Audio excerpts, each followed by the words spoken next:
belajar, kalau kami mengangkat istilahnya belajar agama itu jangan digambarkan, dibayangkan seperti di pesantren yang belajar agama.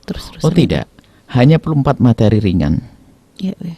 Yang pertama, bagaimana anak itu bisa membaca Al-Quran dengan baik.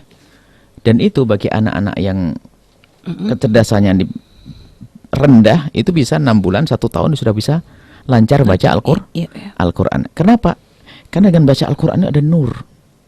Al-Quran yang pertama, bisa membaca Al-Quran dengan baik, sehingga wiridnya kalau dalam keadaan apapun bisa Al-Quran setiap malam. Dan yang kedua adalah fikih ringan, fikih praktik, akhlak. Yang kedua adalah akhlak, itu bagaimana dia dengan orang tua, bagaimana dia dengan saudara, dengan Allah, bangun rasa takut. Ini ringan semuanya. Bahkan hanya beberapa mungkin kita perlu hanya beberapa pertemuan saja, tapi penekanannya ada 16 pertemuan. Atau yang ketiga adalah akidah, keimanan, dan itu diringankan. Kita alhamdulillah kita ada programnya tentang ini semuanya yang kita sebut dengan fikih praktis, kemudian akidah praktis.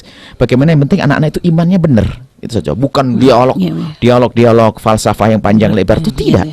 Jadi ringan. Kemudian yang keempat adalah fikih, Al-Quran, akhlak, fikih, akidah. Tapi yang ringan-ringan. Sebab itu bisa saja semuanya seminggu sekali, nggak ada masalah.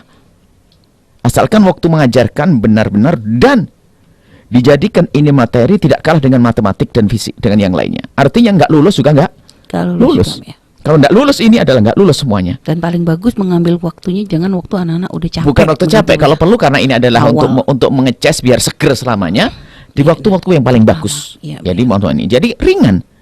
Bahkan kita menyusun fikih praktis ini bisa jadi kurikulum ringan, fikih praktis. Bagaimana agar sholat dia benar, wudhu dia benar, kemudian puasa benar, ringan-ringan saja. Adapun masalah kalau dia punya duit bayar zakat, tinggal tanya ustadz saja itu.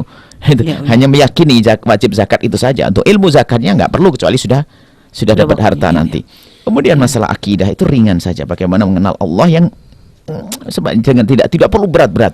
Kemudian fikihnya apa? Fikih, Al-Quran, akidah, akhlak. Akhlaknya pun akhlak bukan akhlak teori. Kita pernah belajar akhlak teori, itu bertetangga yang baik. Bukan, kesadaran dulu yang dibangun. Bagaimana itu ibundamu, itu ayahandamu, itu saudaramu, itu temanmu, itu umat, itu kayak gitu. Jadi kesadaran di hati. Itu ringan, nggak banyak.